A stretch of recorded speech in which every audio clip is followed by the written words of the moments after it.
বিএনপির 10 লক্ষ মানুষের সামনে দুইটা সাউন্ড গ্রেনেড ফুটেছিল, 10 লক্ষ মানুষ উধাও হয়ে গেছে। অথচ আমরা 200 পুলিশের সামনে ওরা ফায়ার করছে, আমার ভাই শহীদ হয়ে যাচ্ছে। আমরা একটা মানুষও মরি না, একটা মানুষও পিছু হটে যায় নাই। একজন শহীদ হচ্ছে তো আরেকজন এগিয়ে যাচ্ছি, এই ছিল আমাদের শক্তি। তারা চাইলে কিন্তু কোনো ভয় করে তারা চলে যেতে পারতো, তারা যায়নি। কারণ আমরা কমিটমেন্ট করেছিলাম 18 জুলাই 16 জুলাই শহীদ আবু সাঈদকে হত্যা করার পর আমরা হয়তো মরব, না হয় এদেরকে মারব, এদেরকে বিতাড়িত করবই।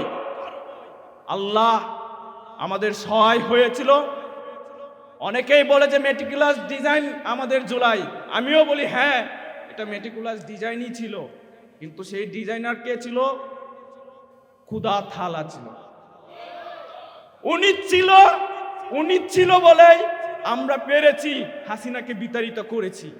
যদি ডিজাইনার হয়ে থাকে, আমাদের মনে মগজে এই শহীদি তামান্না ঢুকিয়ে দেওয়ার একমাত্র ফয়সালাকারী ছিল এই খুদা তাআলা। উনার কারণেই আমরা 5 আগস্ট ঘটাতে পেরেছি। আর না হয় এই স্বৈর শাসক হাসিনাকে আমরা 20,000 পঙ্গুত্ব বরণ কেন, 1400 শহীদ কেন, 14,000 শহীদ হলেও আমরা বিতাড়িত করতে পারতাম না। কারণ আমরা দেখেন, এই যে এত বৈষম্য হচ্ছিল, আমরা কখনোই প্রতিবাদ করিনি। হঠাৎ করে আমাদের মধ্যে এত ক্ষিপ্ততা কেন চলে এসেছিল?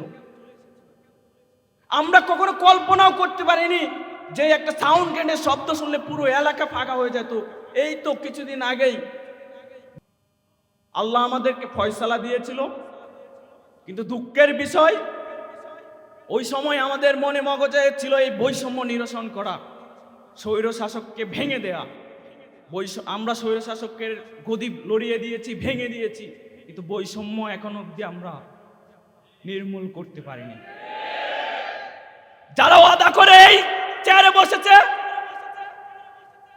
ইউনূস থেকে বলেন এই বিএনপি সরকার, তারা আমাদের সেই যে ইচ্ছা আকাঙ্ক্ষা ছিল গুলির সামনে যে আমরা জীবন বলিদান দিতে নিয়েছিলাম, তার ন্যূনতম এখন অবধি পূরণ করতে পারেনি।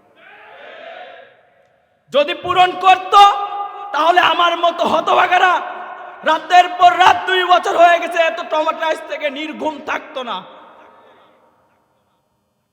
এই হাসিবুল হাসান জিসানের মতন এক চোখ হারানো ভাই, যার বাবা শিল্পপতির মতো অবস্থা, সে এক চোখ হারানোর পরও আজকে এখানে বলতো না ব্যথা নিয়ে এসে যে সালমান কিছুই তো পরিবর্তন হলো না, কি করলাম? তার তো আন্দোলনে যাওয়ার কোনো প্রয়োজন ছিল না। সে তো গিয়েছিল এই ফ্যাসিজমকে ভেঙে দেওয়ার জন্য, স্বৈরতন্ত্রকে ভেঙে দিয়ে বাংলাদেশকে আপামর জনতার করে দেওয়ার জন্য। কিন্তু আপনারা সেই লুটে পুটে খাওয়ার জন্যই সেই একই কালচারকে আপনারা বেছে নিয়েছেন।